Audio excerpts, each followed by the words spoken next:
In this video, we are going to discuss about the electrolyte abnormalities in congenital adrenal hyperplasia. Along with that, we will discuss few other conditions which have similar kind of electrolyte abnormalities that will clear our confusions. So let's start. It is due to CH is due to enzyme deficiency. Most common enzyme deficiency is 21 alpha hydroxylase. So what happens here? In case of 21 alpha hydroxylase enzyme deficiency, there will be low aldosterone, low cortisol, high ACTH, high androgen. So due to low aldosterone, there will be salt wasting is present in case of 21 alpha hydroxylase deficiency, and there is high androgen. But in case of 3 beta hydroxylase deficiency, there is deficiency of this enzyme leads to decreased synthesis of both aldosterone, cortisol, and androgens. So here will be salt wasting is due to low aldosterone, so low aldosterone will be there and low androgen will be there. In case of 11 beta hydroxylase deficiency, there is low aldosterone, but a metabolite in between the aldosterone synthesis pathway is increased, that is called 11 deoxycorticosterone, which has aldosterone like properties, which leads to salt retention and it lead to hypertension. So no salt wasting in case of 11 beta hydroxylase deficiency, but in case of 11 beta hydroxylase deficiency, there is low cortisol which activates ACTH, and there will be more ACTH and more androgen. So in case of 11 beta hydroxylase deficiency, there is hypertension, no salt wasting, and there is high androgen. In case of 17 alpha hydroxylase deficiency, there is low androgens and here is hypertension or no salt wasting. So let's move further. So in case of 11 beta hydroxylase deficiency and 17 alpha hydroxylase deficiency, in case of 17 alpha hydroxylase deficiency, there is increase in case of aldosterone, but in case of 11 beta hydroxylase deficiency, here is also hypertension, here is also hypertension, but in case of 17 alpha hydroxylase deficiency, there is hypertension due to increase in aldosterone, but in case of 11 beta hydroxylase deficiency, the hypertension is due to 11 deoxycorticosterone, which has aldosterone like properties. So what it lead to? It will have actions like aldosterone, that is sodium and water retention, potassium and H plus secretion. It will lead to hypertension, alkalosis, hypokalemia. This triad will be there: hypertension, alkalosis, hypokalemia. Along with that, so aldosterone, effect of increased aldosterone along with increased androgen. What is that? That is 11 beta hydroxylase deficiency. Effect of decreased androgen along with effects of increased aldosterone, that is sodium water retention and H plus K plus secretion. Hypertension, alkalosis, hypokalemia along with decreased androgen. That is seen in case of 17 alpha hydroxylase deficiency. This triad is seen in some other conditions also: hypertension, alkalosis, hypokalemia. This is the triad of hyperaldosteronism. It can be seen in primary hyperaldosteronism. Primary hyperaldosteronism is not Cone syndrome. Cone syndrome is unilateral adrenal adenoma, which is only 30% of primary hyperaldosteronism. 60% of primary hyperaldosteronism is due to bilateral adenomas in the adrenal cortex. So it is unilateral. Cone syndrome is. So primary hyperaldosteronism, there is increased aldosterone that will lead to hypertension, alkalosis, hypokalemia. In Liddle syndrome, there is overactivity of ENaC. It is autosomal dominant condition, and overactivity of ENaC lead to more sodium entering into the cell that will create electronegativity inside the lumen. That will lead to excretion of potassium and H plus ion into the lumen. That will lead to hypokalemia and alkalosis. Okay, that is Liddle syndrome. We use amyloidite and triamterene in treatment of Liddle syndrome that blocks the ENaC. So in Liddle syndrome, we will see the triad of hypertension, alkalosis, hypokalemia. In case of primary hyperaldosteronism, Cone syndrome, we see hypertension, hypokalemia, alkalosis, and in case of congenital adrenal hyperplasia, like 11 beta hydroxylase deficiency and 17 alpha hydroxylase deficiency, we see the triad of hypertension, alkalosis, and hypokalemia due to increase in aldosterone. There is a difference. The difference is that in case of 11 beta hydroxylase deficiency, there is increased androgen. In case of 17 alpha hydroxylase deficiency, there is decreased androgen. So let's move further. In case of Liddle syndrome, I told you it is autosomal dominant, overactive ENaC that lead to hypertension. More Na plus enter the principal cells, making the lumen more negative. That lumen drives K plus and H plus secretion into the lumen. These effects same like aldosterone. So in case of Batter and Gentleman syndrome, what happens? In Batter and Gentleman Batter syndrome, there is defect in sodium potassium dochloride chain. Gentleman defect in sodium chloride co-transporter that lead to salt wasting, lead to RAS, secondary RAS activation, lead to aldosterone secretion. What will aldosterone do? Hypokalemia and alkalosis. So hypokalemia and alkalosis can be also seen in case of Batter and Gentleman. Okay. So salt wasting congenital adrenal hyperplasia. Salt wasting is due to decrease in aldosterone. Decrease in aldosterone lead to low blood pressure, increase potassium, hyperkalemia, acidosis. So low blood pressure, hyperkalemia, acidosis. Low blood pressure, hyperkalemia, acidosis. So in which condition there is increase or in which condition there is decreased aldosterone. Aldosterone synthesis is decreased in case of 21 alpha hydroxylase deficiency, 3 beta hydroxysteroid dehydrogenase deficiency. But in case of 21 alpha hydroxylase deficiency, there is increased androgen. But in case of 3 beta hydroxysteroid dehydrogenase deficiency, there is decreased androgen, because in 3 beta there is decrease in all three. Okay, so due to decreased aldosterone, we will see here low blood pressure, acidosis, hyperkalemia. This is the case of congenital adrenal hyperplasia. In some other conditions, we see this triad: low blood pressure, hyperkalemia, and acidosis. That is hypoaldosteronism. In this CH also there is due to hypoaldosteronism, but there are some other conditions in our body except CH. There we will also see hypoaldosteronism. That is RTA4. RTA4 is primarily hypoaldosteronism. So in RTA type 4, we see the triad of low blood pressure, hyperkalemia, acidosis. And in RTA4, there is hyperkalemia. Hyperkalemia is always mostly associated with renal failure. So if there is hyperkalemia without renal failure and there is no genital abnormalities or increase or decrease in androgen, you can suspect RTA4.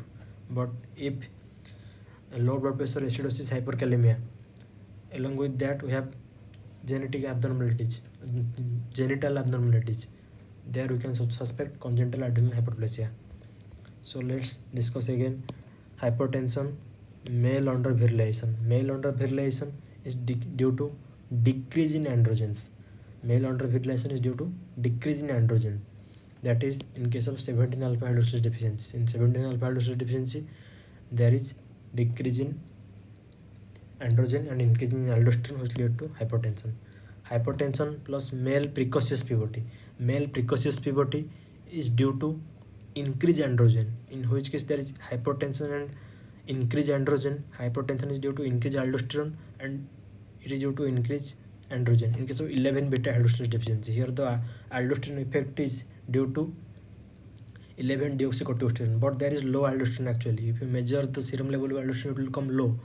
But in case of 11 beta hydroxylase deficiency, there is hypertension due to 11 deoxycorticosterone, and here is more androgen that lead to male precocious puberty. Hypertension plus female ambiguous genitalia. Female ambiguous genitalia similarly due to increased androgens can lead to female ambiguous genitalia. Hypertension in case of 11 beta hydroxylase deficiency is due to increase in 11 deoxycorticosterone. Along with that, increased androgen in a female lead to female ambiguous genitalia. So clinical profile in 17 alpha hydroxylase deficiency. In 17 alpha hydroxylase deficiency, aldosterone is excess that leads to salt retention, hypernatremia, hypokalemia, and hypertension. Sex steroid deficiency. In contrast to 11 beta hydroxylase deficiency, patients with 17 alpha hydroxylase deficiency are unable to synthesize sex hormones. Affected males are incompletely virilized, that is called male pseudohermaphroditism. Male pseudohermaphroditism, or less masculinization in males, less virilization in males, that is called male pseudohermaphroditism. Ambiguous genitalia XY, and there is failure of sexual development in affected females. Cortisol deficiency is not manifested because elevated corticosterone is a active glucocorticoid. Intersex or disorder of sexual development, DSD, is a condition in which development of chromosomal, gonadal, and anatomical sex is atypical. There is greater incidence of gender dissatisfaction, gender non-conformity, and gender fluidity in such individuals. Presence of pubic and axillary hair seen in 7-year boy is suggestive of precocious puberty. Pubic axillary hair should appear later. If it is appearing in a 7-year-old boy, it is due to precocious puberty. Precocious puberty due to high androgen. In which conditions we see high androgen? We see high androgen in these conditions. High androgen either can be in 21 alpha hydroxylase deficiency, 11 beta hydroxylase deficiency. And 17 alpha hydroxylase deficiency least likely causes. We saw that high androgen is due to 21 alpha hydroxylase deficiency or 11 beta 11 beta hydroxylase deficiency. In case of 17 alpha hydroxylase deficiency, there is low androgen. In case of precocious puberty, there is high androgen. So presence of pubic hair or axillary hair in 7-year-old suggests precocious puberty. And 17 alpha hydroxylase deficiency is least likely to cause this. In 17 alpha hydroxylase deficiency, patients are unable to synthesize sex hormones. I told you that earlier. Hence, affected males are incompletely virilized and present in as phenotypic female. In case of 17 alpha hydroxylase deficiency, these males will present as phenotypic females, but gonads are usually palpable in the inguinal region or labia. But gonads testis is palpable.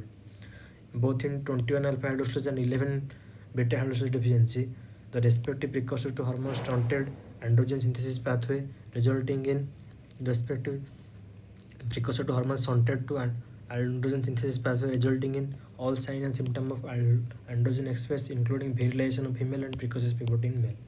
So we have cleared this concept already. So let's discuss some other condition. Now let's talk about RTA type 2. RTA type 2 is the global dysfunction of PCT.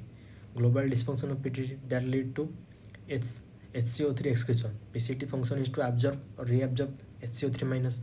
In case of RTA type 2, proximal RTA or Fanconi syndrome, there will be global dysfunction of PCT that will lead to HCO3 minus excretion and metabolic acidosis. Due to HCO3 minus is getting excreted, it is a basic product that will lead to metabolic acidosis inside the body. It is mild. Normal anion gap metabolic acidosis. Normal anion gap metabolic acidosis means the anion gap is normal. What is the normal anion gap? 8 to 12 milliequivalent per liter is the normal anion gap. Anion gap is due to loss of HCO3 minus. There will be increase in chloride that will maintain the anion gap. So it can be called hyperchloremic acidosis. Okay. Another thing is that Fanconi anemia and Fanconi syndrome. Fanconi syndrome is due to aplastic anemia, and Fanconi anemia is aplastic anemia, and Fanconi syndrome is global dysfunction of PCT.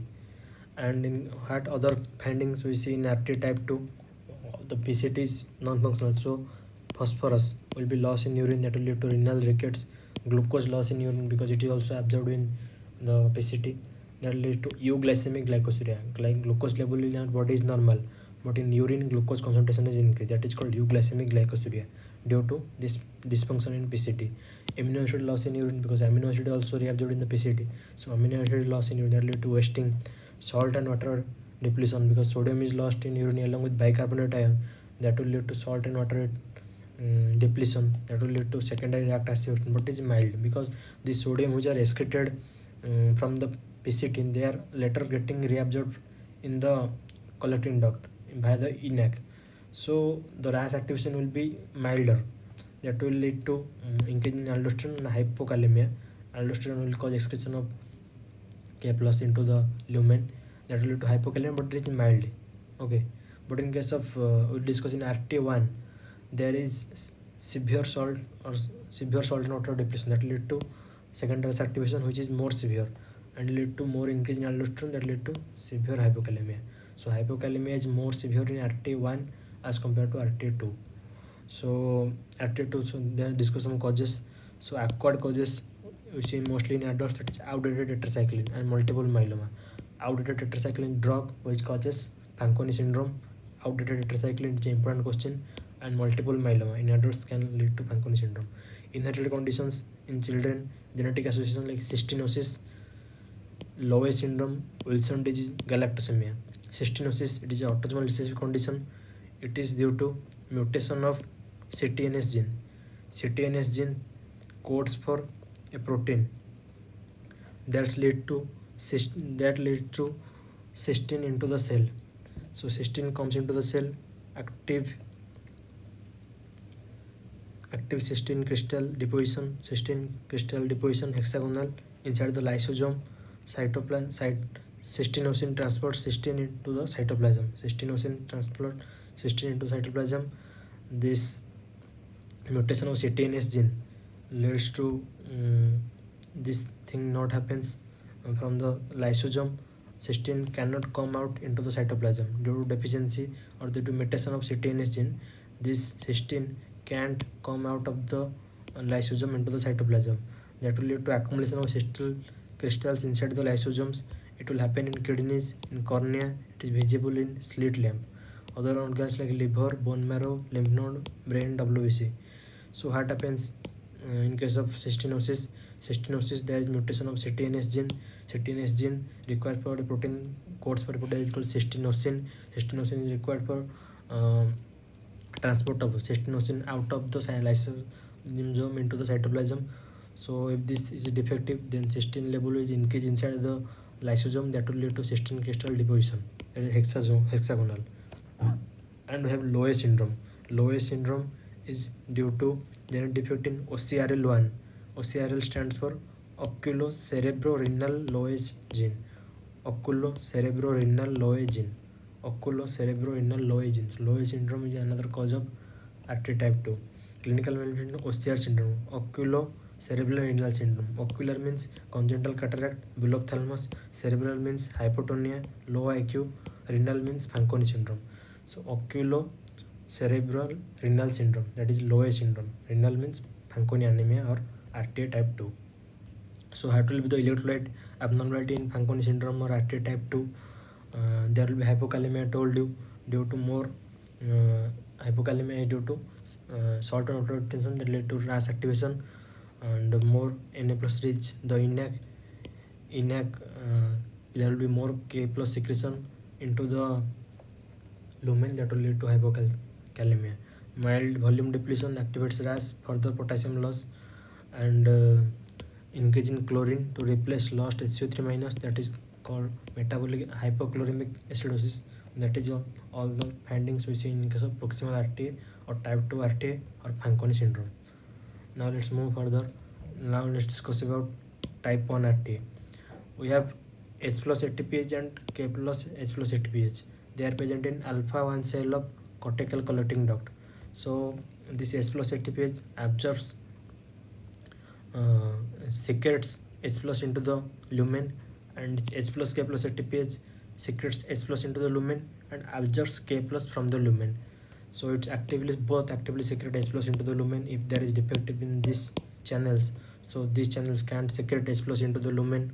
At T1 there is defect in H plus ATPase and H plus K plus ATPase, so that they can't secrete H plus into the lumen effectively. So there will be H plus accumulation in the blood that will lead to metabolic acidosis, and in this case there will be also volume depletion. Volume depletion will lead to RAS activation. RAS activation will lead to hypokalemia, and it is more severe than RTA type 2. I have discussed it. And in RTA type 1 there is some another finding that is called hypercalciuria and hypocytaturia. This hypocytaturia prevent urine which is present in citrate. When citrate is present in urine, it prevents stone formation. But in case of RT1 there is hypocytaturia, so there is less citrate in urine, so it favors stone production. And there is hypercalcemia, more calcium in urine, double down. It leads to kidney stone formation in case of RTA type 1 due to hypercalciuria and hypocytaturia.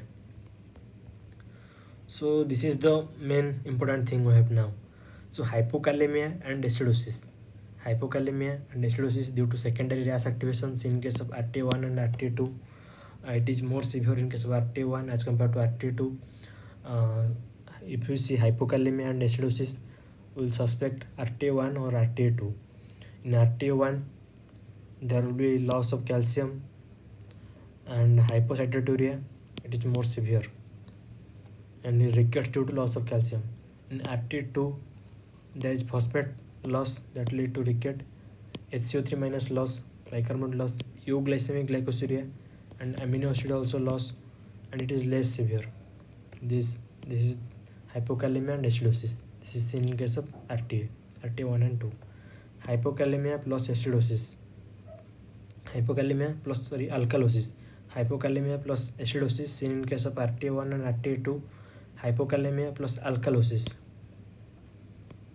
Hypokalemia plus alkalosis, it is seen in case of Bartter and Gentleman. In Bartter and Gentleman there is hypokalemia and alkalosis. In Bartter syndrome, we see hypercalciuria. In gentleman syndrome, we see hypocalciuria, decreased calcium in urine. And in gentleman syndrome, we have TRPM6 mutation that lead to decreased magnesium absorption from the lumen that lead to hypomagnesemia. So in Bartter, there is hypercalciuria. In gentleman, there is hypocalciuria. In gentleman, there is hypomagnesemia. So hypokalemia plus alkalosis, it is seen in case of Bartter and Gentleman. Hypokalemia plus acidosis, it is seen in RTA1 and RTA2. Hypokalemia plus alkalosis plus hypertension. This hypokalemia and alkalosis, it is due to primary hyperaldosteronism. In Bartter and Gentleman, there is loss of salt and water that lead to increase in aldosterone. Increase in aldosterone lead to hypokalemia plus alkalosis. But in case of hyperaldosteronism, there is more aldosterone is getting produced. In case of Cone syndrome, Liddle syndrome, we have hypokalemia due to increased aldosterone, alkalosis, and hypertension due to salt and water retention effect of aldosterone. So hypokalemia, alkalosis, hypertension along with increased androgen. Hypokalemia, alkalosis, hypertension, they are the features of increased aldosterone.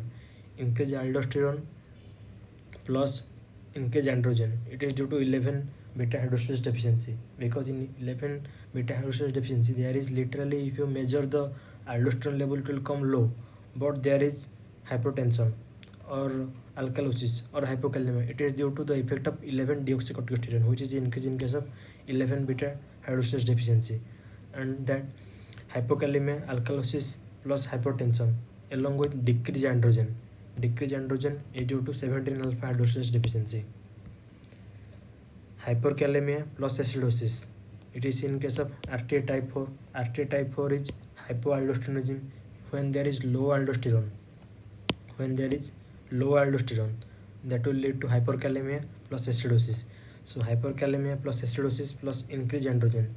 In condition where we have low aldosterone but high androgen. In which condition you have low aldosterone but high androgen, that is 21 alpha hydroxylase deficiency. I have low aldosterone but high androgen.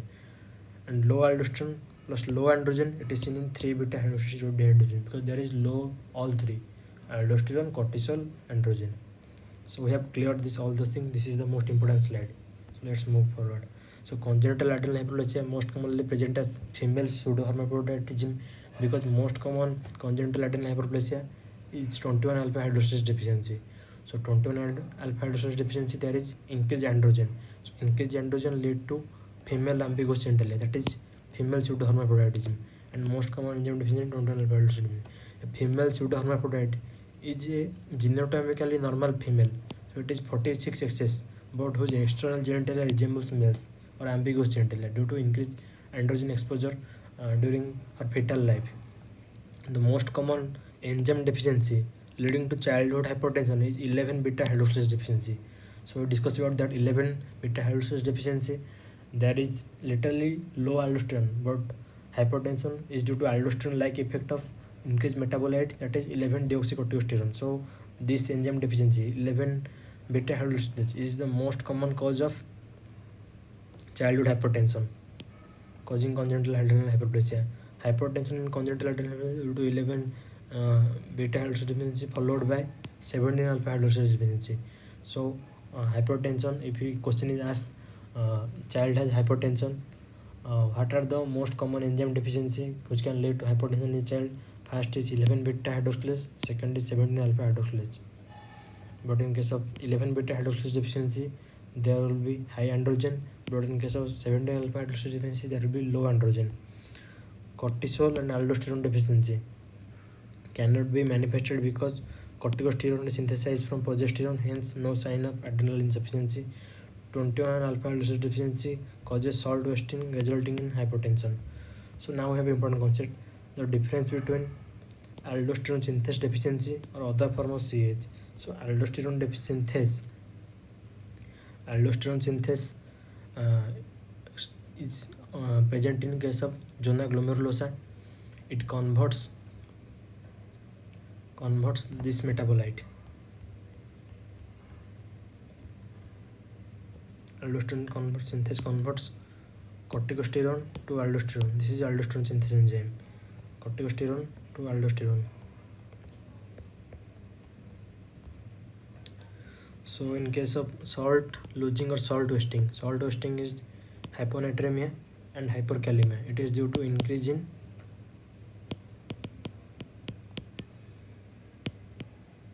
decrease in aldosterone, because aldosterone causes salt and water retention or sodium water retention and potassium excretion. When there is decreased aldosterone, that will lead to hyperkalemia. So virility is normal genitalia in a female child or normal genitalia in a male child. It is due to aldosterone synthesis deficiency. Okay, but virility in a female child or normal genitalia male child up to 2 to 3 of lives, then precocious puberty in a male child due to 21 alpha hydroxylase deficiency, 3 beta hydroxylase dehydrogenase deficiency. In case of aldosterone synthesis deficiency, genitalia will be absolutely normal, but in case of 21 alpha hydroxylase and 3 beta hydroxylase dehydrogenase deficiency, there will be genitalia will be abnormal. Okay, now let's move further. We have 3 things: prostaglandin, beta receptor activation, and decrease renal function.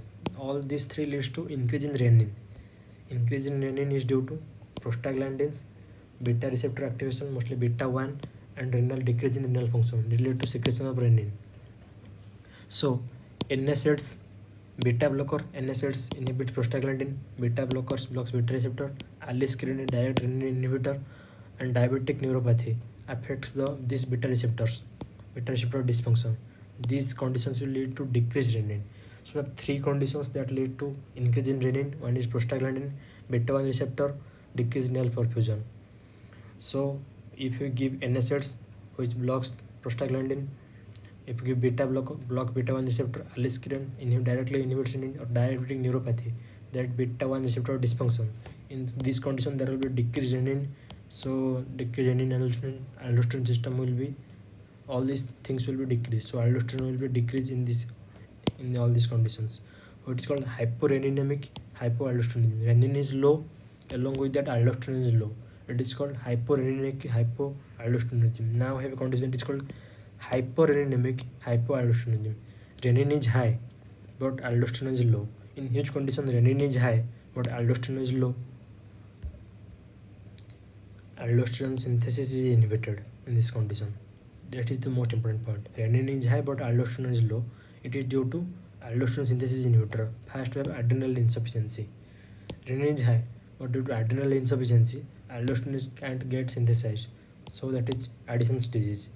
In drugs like ACE inhibitor or ARB, renin is high but due to ACE enzyme inhibitor or angiotensin receptor blocker, there will be aldosterone synthesis will be decreased. Another drug we have aldosterone synthesis inhibitor, that is ketoconazole. That will also lead to hyporeninemic hypoaldosteronism. In congenital adrenal hyperplasia, there is also hypoaldosteronism. So congenital adrenal hyperplasia, and the point is that we remember all these things as a cause of hyporeninemic hypoaldosteronism, where renin is high but aldosterone is low.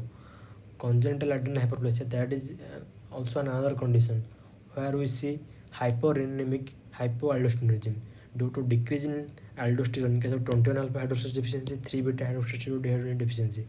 In this case there will be decreased aldosterone which will lead to RAS activation. So renin will be increased, but renin increase can't increase aldosterone because these enzymes are deficient which are required for synthesis of aldosterone.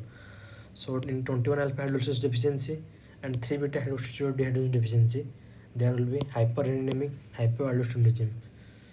So in 21 alpha hydroxylase salt wasting, increase renin but aldosterone decrease because of deficiency of 21 alpha hydroxylase enzyme.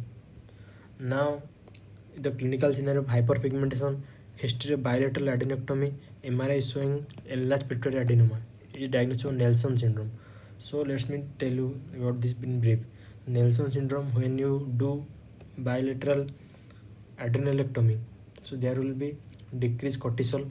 So when there will be decreased cortisol or no cortisol, so there is no one to give negative feedback to hypothalamus and pituitary. So hypothalamus will keep secreting more CRH. It will stimulate the pituitary more. So that will lead to pituitary adenoma. That is called Nelson syndrome. Nelson syndrome is a rare complication of total bilateral adenectomy. It is total bilateral adenectomy is a procedure used to control hypercortisolism due to Cushing's disease. Cushing's disease or Cushing syndrome. They both are different things. Cushing syndrome is pathology lies in the adrenal gland. But in case of Cushing disease, the pathology lies in the pituitary. So if there is pituitary tumor, Cushing disease, and you don't know, you do the total bilateral adrenalectomy. Now the adrenal gland is removed. Now there is absolutely no cortisol. Now the hypothalamus thinks there is less cortisol, so it stimulates the pituitary more.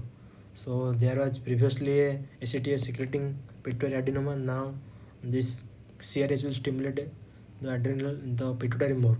That will lead to enlarged pituitary adenoma. This pituitary adenoma will get more enlarged. So when resection of primary tumor is not possible, loss of feedback inhibition of the hypothalamic pituitary adrenal axis following total bilateral adrenectomy increases CRH corticotropin releasing hormone. This leads to stimulation of ACTH secreting corticostrop cell, causing enlargement of original pituitary tumor or formation of new one. Screening is done with fasting plasma ACTH level and MRI of brain performed in regular intervals. Prophylactic pituitary irradiation may be recommended to prevent its incidence. Primary treatment is transperineal surgery. Patient will also require lifelong corticoid treatment as they do not produce cortisol also. Use of steroidogenic inhibitors in case treatment of Cushing's disease has decreased the need of bilateral adrenectomy disease. So now let's discuss another interesting thing. The most common etiology of acute adrenal insufficiency in children. Most common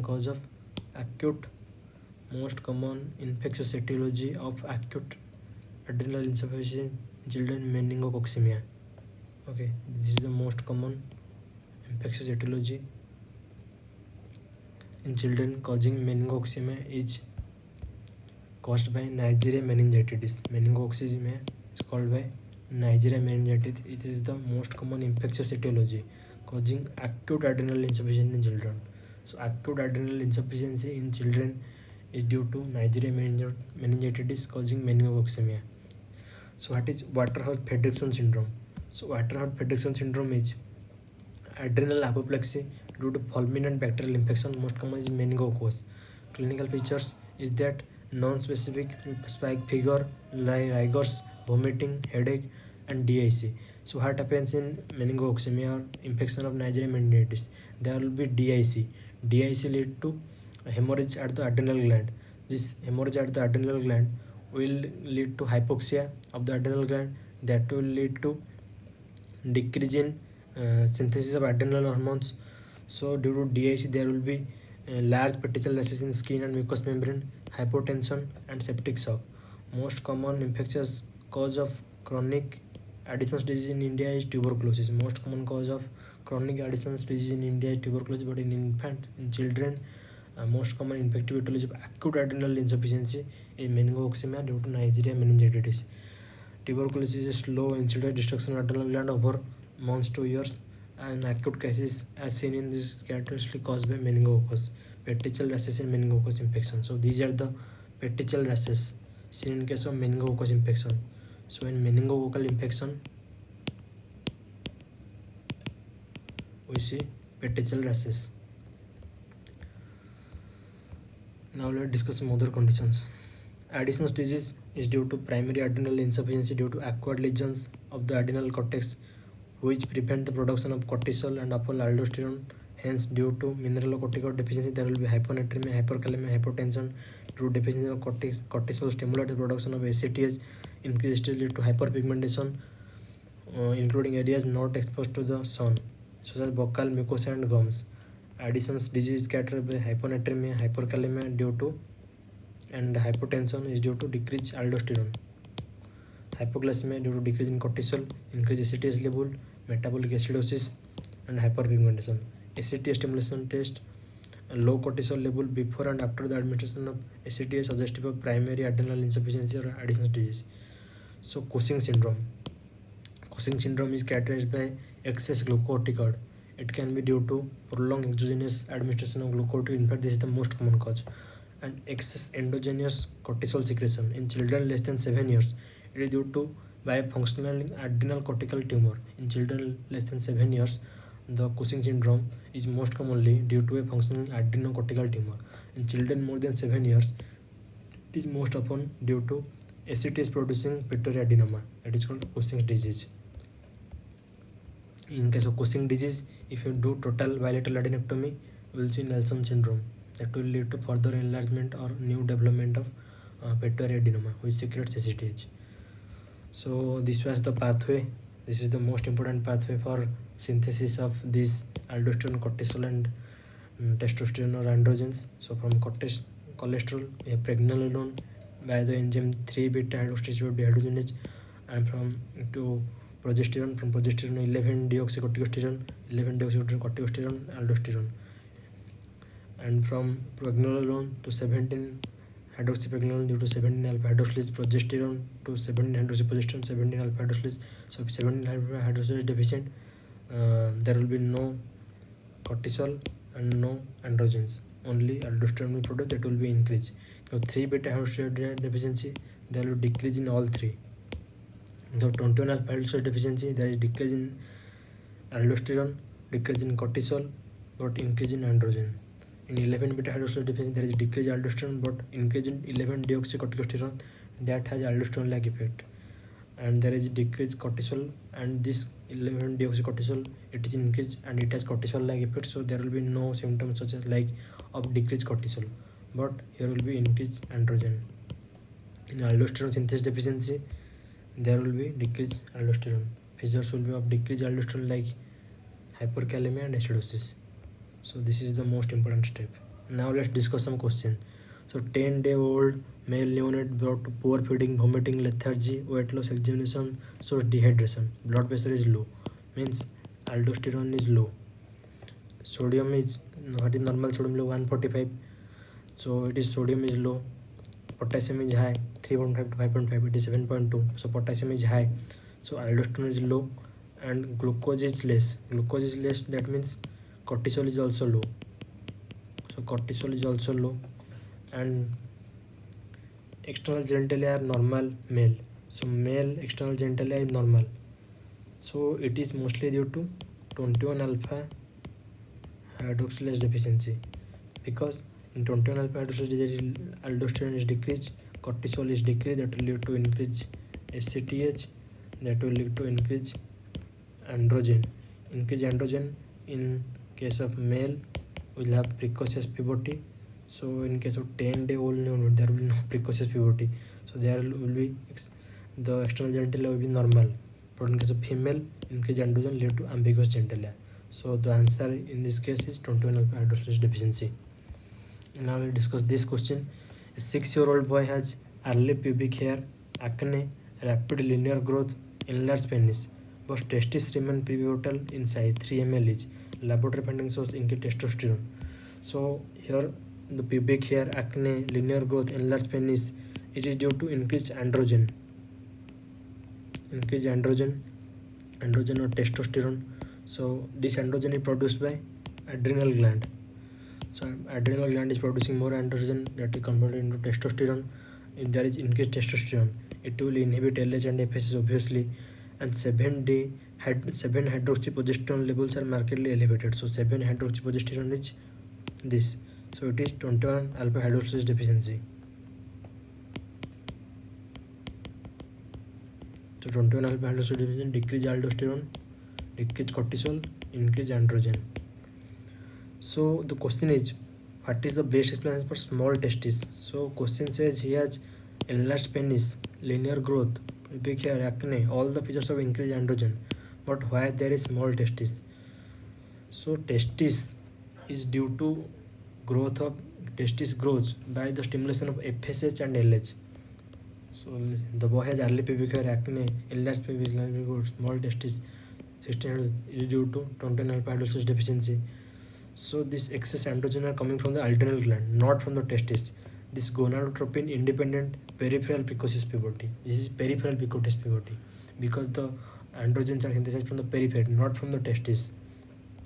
So high adrenal androgens and their conversion to testosterone estrogen exert negative feedback on hypothalamic pathway. It will decrease GnRH, decrease LH, decrease FSH, and testicular enlargement during normal puberty depends upon gonadotropins. It depends upon FSH and LH. FSH stimulates Sertoli cells, seminiferous tubule, enlarged testicular volume increases, and LH stimulates Leydig cell, produce intratesticular testosterone, which is also essential for testicular growth and spermatogenesis.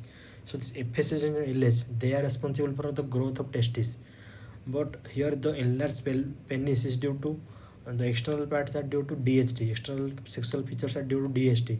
So DHT is coming from peripheral testosterone, which is from increased androgen due to CAH, and this converted into DHT. This testosterone is converted to DHT that will lead to linear growth, pubic hair, acne, enlarged penis.